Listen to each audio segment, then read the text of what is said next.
They said the job was cursed. 16 assistants in a single month, most left crying before their lunch break. Victor Costello was a paralyzed, ruthless crime lord who chewed people up for sport. But he never expected Juliet, a desperate, overweight single mother who absolutely refused to be broken. If you drove up the winding, frost-covered roads of the Hudson Valley in the winter of 2019, you might catch a glimpse of the Costello estate. Hidden behind wrought-iron gates and towering pines, it looked like a fortress. And in many ways it was.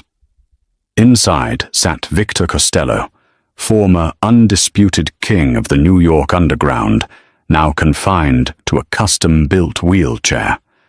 2 years prior, a car bomb meant to end his life had only succeeded in severing his spine. It left him paralyzed from the waist down, steeped in chronic pain, and vibrating with a bitter, explosive rage. Victor terrified his enemies, but he terrorized his staff. Since his accident, the mansion had a revolving door of personal assistants. They were usually young, timid, and entirely unprepared for a boss who would throw hot coffee at the wall because it was brewed 2 degrees too cold. No one lasted a day. Enter Juliet Jenkins.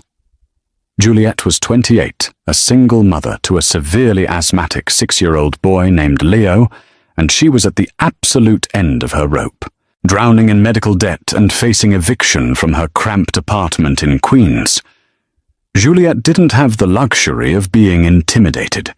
She was also a big woman, fat, curvy, carrying the physical weight of her struggles alongside the emotional ones. Society often made her feel invisible, or worse, treated her as an easy target for ridicule.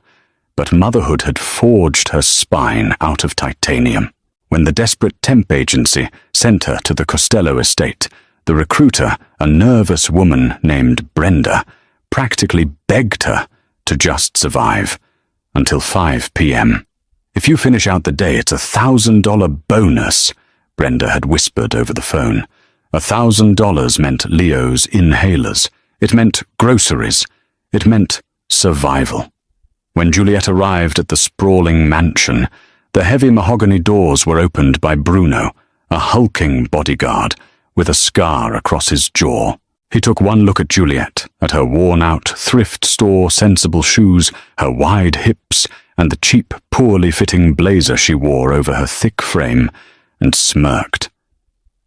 "You lost, sweetheart," Bruno grunted, leaning against the doorframe. The kitchen staff enters through the back. Juliet didn't blink. She adjusted her battered tote bag on her shoulder. "I'm the new executive assistant. Now are you going to let me freeze on the porch, or are you going to do your job and show me to Mr. Costello?" Bruno's smirk vanished. He stepped aside, muttering under his breath, and led her through the labyrinthine halls of the estate. The air inside was suffocating heavy with the smell of expensive cigars and unspoken fear. She was led into a massive, dimly lit library. Sitting behind a sprawling oak desk was Victor Costello.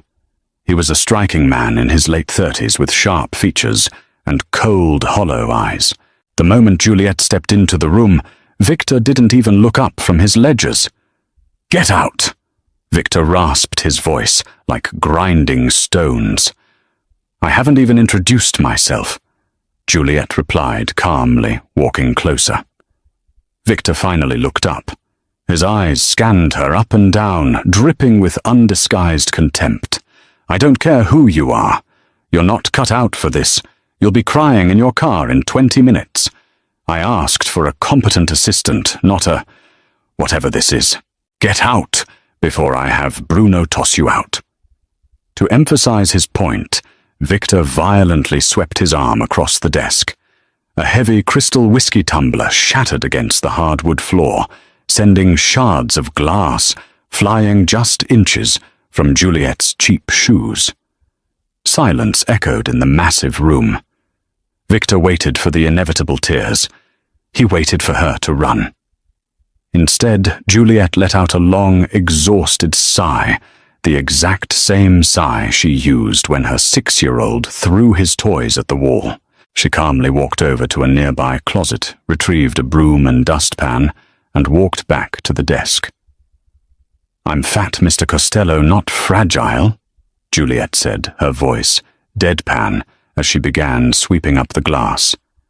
"And if you think a broken cup is going to scare off a woman who has wrestled a screaming toddler into a snowsuit at 6 in the morning on 3 hours of sleep, you are severely overestimating your intimidation tactics."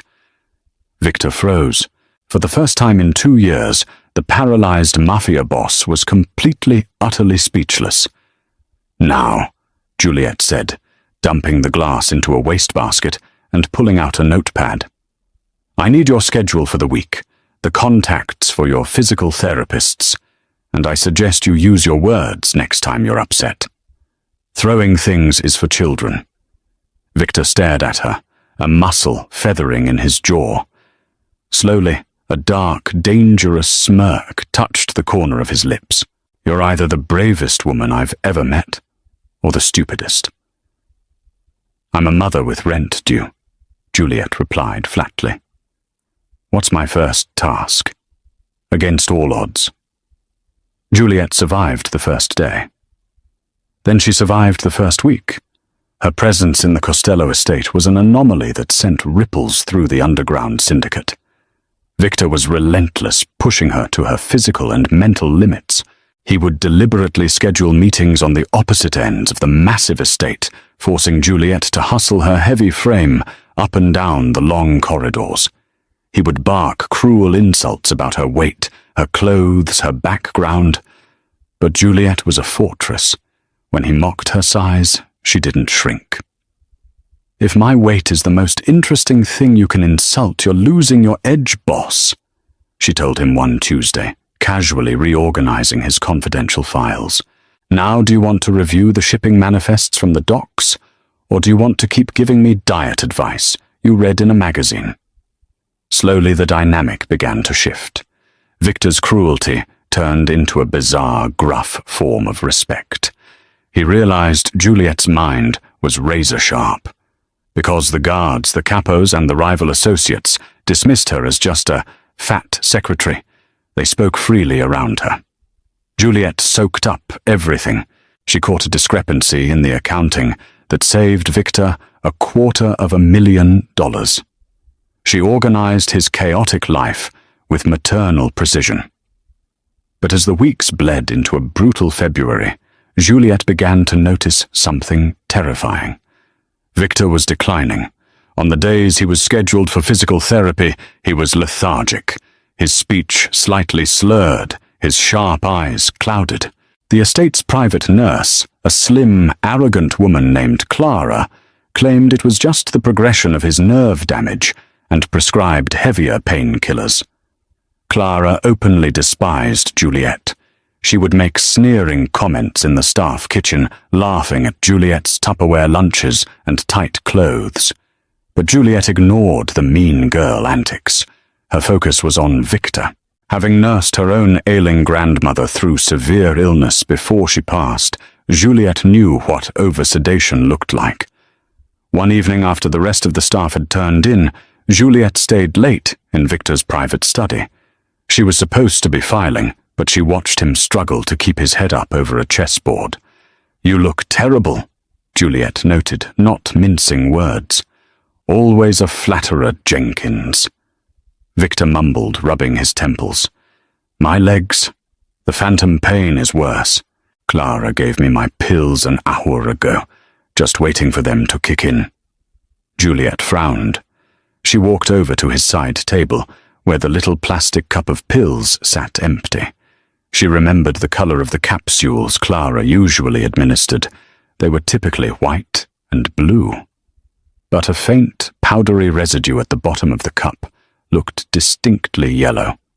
"Mr. Costello," Juliet said, her voice lowering. "Who handles the pharmacy pickups?" "Clara does." "Why?" Victor blinked, trying to focus on her. "Because I think you're being poisoned." Victor's head snapped up a flash of the old dangerous Mafia Boss cutting through the pharmaceutical haze. "Watch your mouth, Juliet. Clara has been with me for a year. And I've been with you for a month, and I'm telling you, someone is slipping you a sedative, Juliet insisted, planting her hands on her wide hips. You're a sitting duck. You're tired, you're compliant, and you're not paying attention to your territories. Who benefits if you're too weak to run the family? Before Victor could answer, the heavy oak doors of the study burst open. Bruno rushed in, his face pale, gripping a suppressed handgun. "Boss," Bruno panted, locking the door behind him. "We have a breach. The perimeter alarms on the east wing just got cut. 3 armed men just bypassed the outer gate." Victor tried to push himself up in his wheelchair, but his arms trembled violently. The drugs in his system were pulling him under. He cursed, slamming a fist against the armrest. I can't see straight. Bruno, get my piece from the safe." "The safe is on a time lock, boss. It's past midnight." Bruno panicked. Gunfire popped in the distance, a muffled, terrifying sound echoing through the massive halls of the mansion. The rivals had chosen tonight to strike, knowing the Iron Ghost was incapacitated. Juliet's heart hammered against her ribs. She thought of her son Leo, sleeping in his bed miles away in Queens. She could not die here. She refused to leave her son an orphan. She grabbed the heavy iron fire poker from the fireplace. "Bruno." Juliet ordered, her voice cutting through the panic like a whip. "You take the door. Mr. Costello, get behind the mahogany desk. The wood is thickest there." Victor stared up at his overweight, underpaid assistant, wielding a fire poker like a broadsword, her eyes blazing with fierce maternal survival instinct. "You heard the woman," Victor growled to Bruno, fighting the heaviness in his eyelids. "Move!" The footsteps in the hallway grew louder. They were coming right for the study. The heavy oak doors of the study splintered inward with a deafening crash. Wood shards rained across the Persian rug as 2 men dressed in black tactical gear burst into the room, assault rifles raised. Bruno didn't hesitate. The hulking bodyguard fired twice, his suppressed weapon making a deadly thwip-thwip sound. The first intruder dropped instantly, a red bloom expanding across his chest. But the second attacker lunged forward, returning fire. A bullet grazed Bruno's shoulder, spinning the massive man around and sending him crashing into a glass display cabinet. "Bruno!" Juliet screamed, her maternal instincts completely overriding her fear. The remaining hitman swung his rifle toward Victor, who was still slumped behind the desk, fighting the heavy fog of the sedatives. The assassin sneered, his finger tightening on the trigger. He never saw Juliet coming. Operating on pure, unadulterated adrenaline, Juliet stepped out from the shadows of the bookshelf. She gripped the heavy wrought-iron fire poker with both hands, raised it like a baseball bat, and brought it down with every ounce of her weight behind it. The iron bar cracked brutally against the hitman's kneecap. The man shrieked, his leg buckling instantly. As he collapsed forward, his rifle discharged harmlessly into the ceiling plaster. Before he could recover, Juliet swung again, bringing the heavy brass handle of the poker down on the back of his skull. The assassin crumpled to the floor, unconscious. Silence fell over the room, broken only by Bruno's ragged breathing and the ringing in Juliet's ears. She stood over the downed man, her chest heaving, the fire poker trembling in her grip. Victor leaned over his desk, his dark eyes wide, the lingering haze of the drugs temporarily burned away by the shock. He stared at his assistant, this curvy, exhausted single mother from Queens who had just taken down a cartel hitman with fireplace hardware. "Jenkins." Victor breathed out his voice, thick with disbelief. "Remind me never to mess with your son." Before they could catch their breath, a third set of footsteps echoed down the hall, moving rapidly in the opposite direction, away from the study toward the rear exit of the estate. "The alarms!" Juliet gasped, dropping the poker.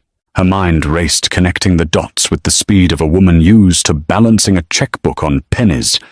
Someone on the inside had to shut down the perimeter. The drugs, the timing, Clara! The nurse! Bruno grunted, clutching his bleeding shoulder as he struggled to his feet. She wouldn't have the guts.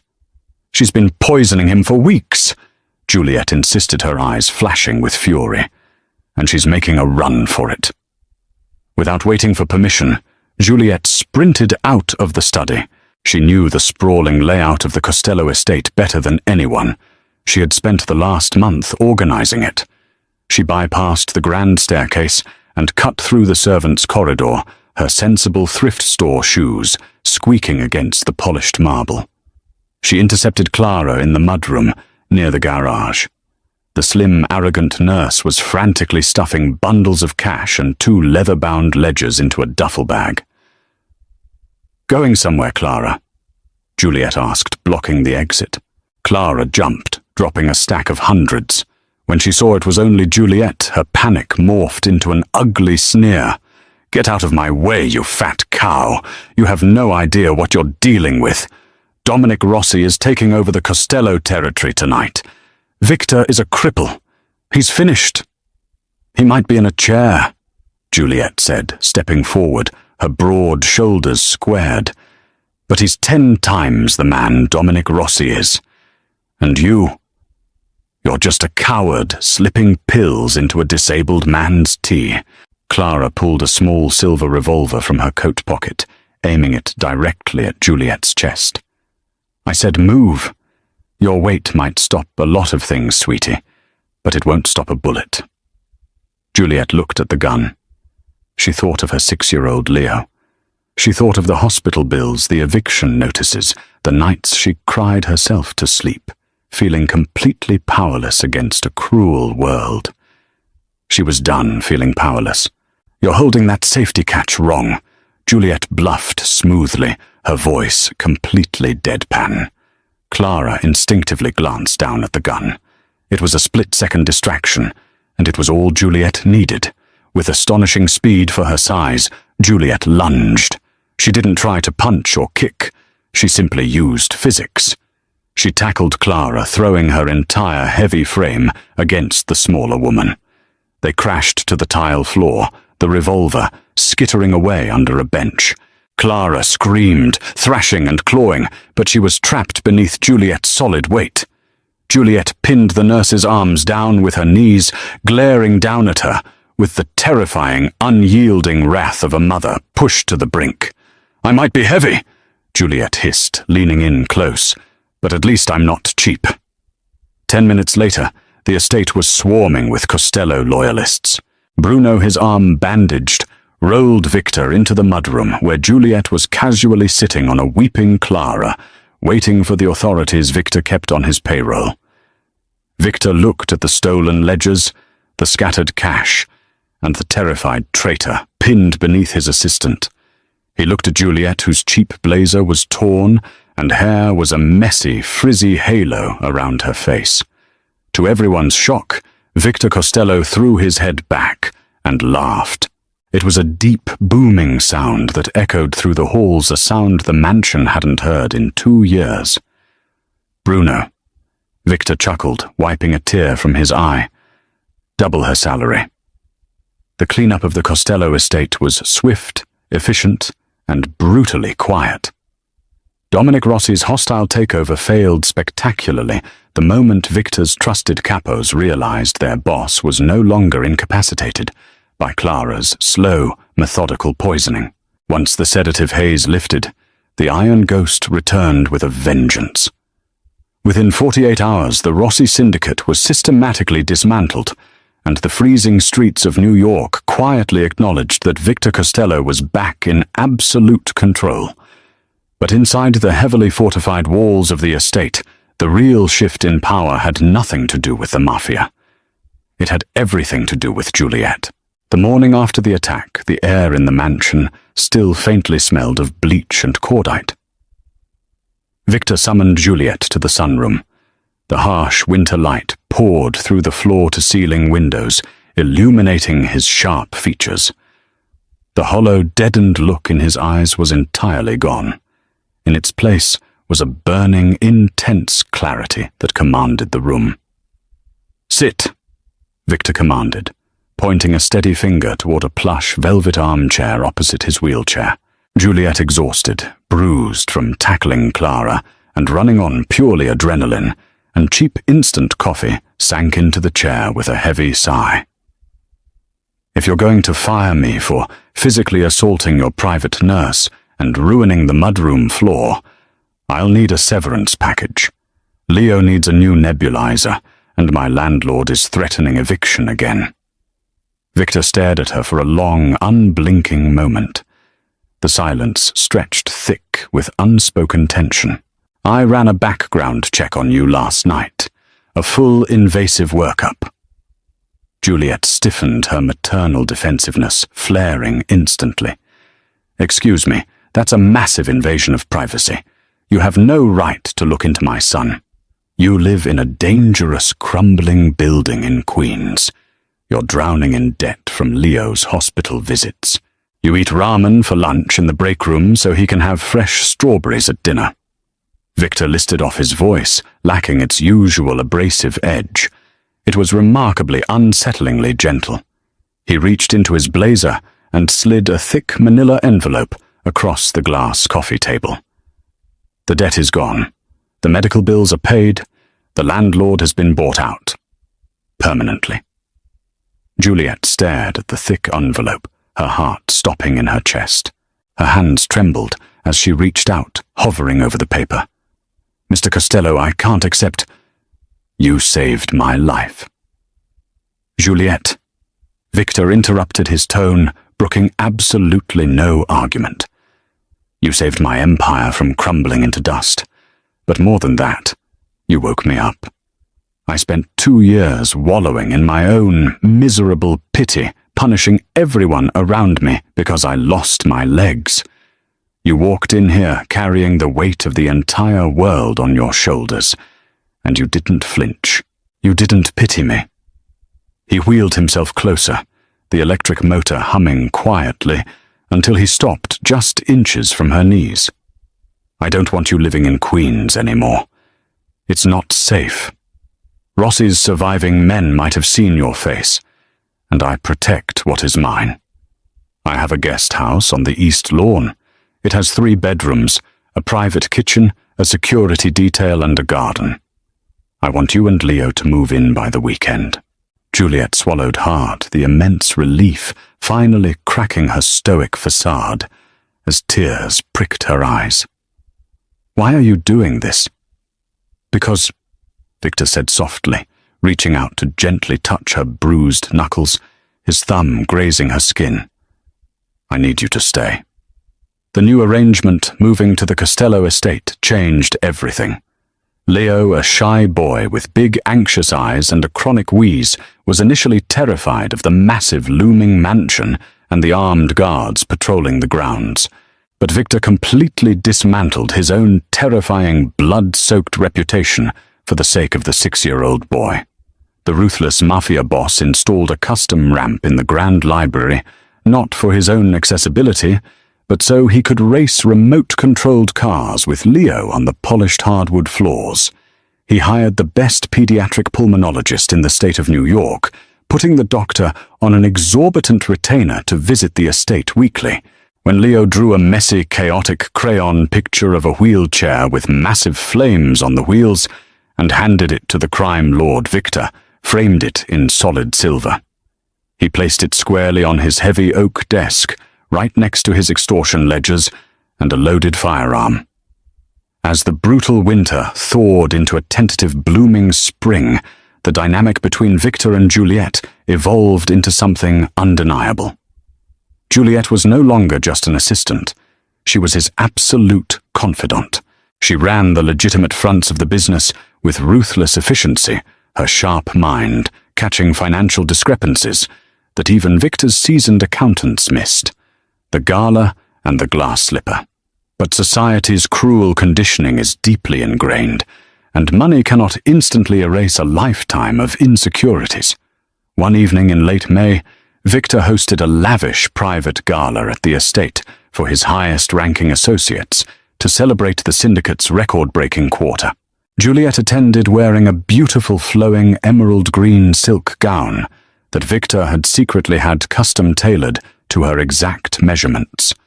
Despite the stunning dress and the flawless makeup, Juliet felt horribly exposed. Surrounded by the impossibly skinny, surgically enhanced wives of the capos, she felt her old demons creeping back. She stood near the champagne fountain, acutely aware of the space she took up. Then she caught snippets of hushed whispers from a group of women standing nearby. Look at her arms. Why does the boss keep her around? She's huge. I heard she used to be a temp. She looks more like a bouncer than a date. He must be keeping her out of pity. Humiliated, the familiar sting of lifelong mockery burned in Juliet's throat. She slipped away from the glittering ballroom, retreating to the humid, quiet sanctuary of the estate's sprawling conservatory, hiding among the towering ferns and blooming orchids. She wrapped her arms around her stomach, fighting back tears, feeling like an imposter in a world she didn't belong in. A few minutes later, the soft hum of electric wheels announced Victor's arrival. He navigated his chair through the dense foliage, his jaw clenched, his face set in a terrifying, murderous scowl. "I threw them out," Victor announced bluntly, his voice echoing in the glass room. Juliet wiped her eyes quickly, trying to feign composure. "Threw who out?" "Silvio, his wife, and the rest of their shallow entourage. I told Silvio if his wife ever disrespects my right hand again, I'll strip him of his territories and feed him to the Hudson." "Victor, no!" Juliet gasped, turning to him in alarm. "You can't alienate your best capos because of petty gossip. They're right, anyway. I don't fit in with them. I stick out like a sore thumb." "Good," Victor growled, wheeling himself closer until he could reach out and take her hands. "I don't want you to fit in with them. They are shallow, hollow parasites. You are real." "I'm fat, Victor," Juliet whispered, her voice breaking, as she finally voiced the deep-seated insecurity that had haunted her. "I'm a heavy, exhausted mother with stretch marks and a cheap background. I'm not mafia royalty. I'm not what men like you want to show off." Victor looked up at her, his dark eyes blazing with an intensity that entirely stole her breath. He gently pulled her closer by her hands until she was standing between his knees, the emerald silk of her dress pooling around his chair. "Juliet, look at me," he commanded, his voice a low, vibrating rumble. She met his gaze, her heart pounding a frantic rhythm against her ribs. "For 2 years I despised my own body." Victor confessed his words raw and stripped of all his usual armor. "I hated that it was broken. I hated that it couldn't do what it used to. I felt like half a man. But when I look at you, I don't see flaws. I see a body that has fought tooth and nail for survival. I see the soft curves that kept a sick child safe and warm when you had nothing. I see the immense physical strength that stepped between me and a cartel bullet without a second thought. Your body is a testament to your unrelenting power. It is magnificent and it is perfect." He reached up his calloused fingers, tracing the curve of her wide hip with incredible reverence, as if she were a priceless work of art. "You are the most beautiful, formidable woman I have ever known. You are my equal in every way, and I am entirely at your mercy." Juliet's breath hitched. For the first time in her 28 years, she wasn't being fetishized in secret, and she wasn't being insulted in public. She was being truly, completely seen and worshipped. She leaned down, closing the distance between them, and pressed her lips to his.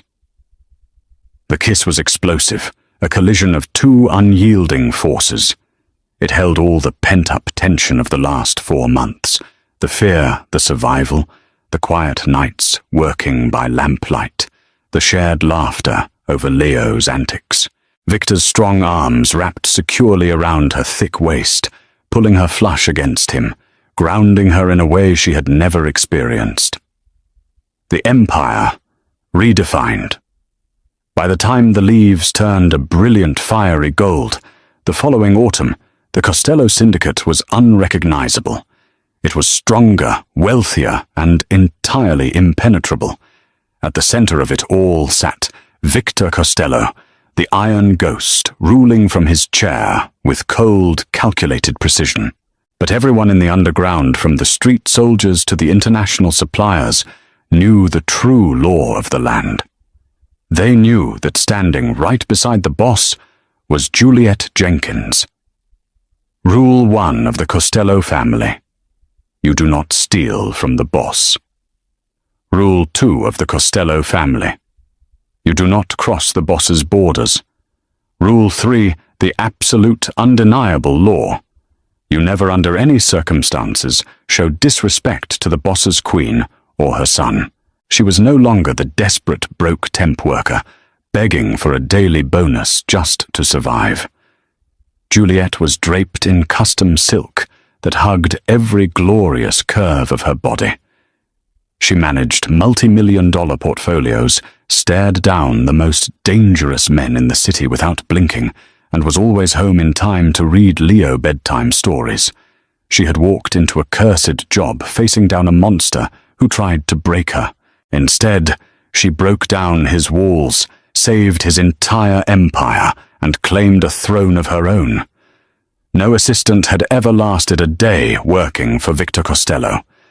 But Juliet wasn't an assistant. She was a mother, a survivor, and the absolute, undisputed love of his life. Did Juliet's fierce maternal instinct and unbreakable spirit leave you breathless? This story proves that true strength doesn't come from a size tag, but from a heart that refuses to quit. If you loved watching this curvy, unstoppable mother conquer a mafia empire and find her true worth, like this video, share it with someone who needs a reminder of their own power, and subscribe for more.